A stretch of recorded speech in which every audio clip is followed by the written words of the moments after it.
தொடர்ந்து அந்த காட்டுக்குள்ள நடந்த அந்த யானை ஒரு தவளைய பார்த்துச்சான். அதுகிட்ட தவளையாரே நாம 2 பேரும் நண்பர்களா இருப்போமான்னு கேட்டுச்சு. அடடா, பெரிய யானையே, என்னோட எப்படி நீ தாமரை இலையில உட்கார முடியும்? அதனால உன் உருவத்துக்கு ஏத்த நண்பனை தேடிக்கோன்னு சொல்லிட்டு தாவி ஓடிடுச்சு. அதுக்கப்புறமா ஒரு குள்ள நரிய பார்த்துச்சு. யானை நரியரே நாம நண்பர்களா இருப்போமான்னு கேட்டுச்சு.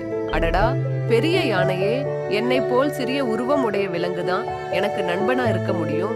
நீ வேற நண்பனை தேடிக்கோன்னு சொல்லிட்டு ஓடி போயிடுச்சு. இத கேட்ட அந்த யானை எனக்கு நல்ல நண்பனே கிடைக்க மாட்டாங்கன்னு வருத்தப்பட்டு தன்னோட இருப்பிடத்துக்கு போயிடுச்சு. சில நாட்களுக்கு அப்புறமா அந்த காட்டே பரபரப்பா இருந்துச்சு. எல்லா மிருகமும் உயிருக்கு பயந்து ஓடுறத பார்த்துச்சு.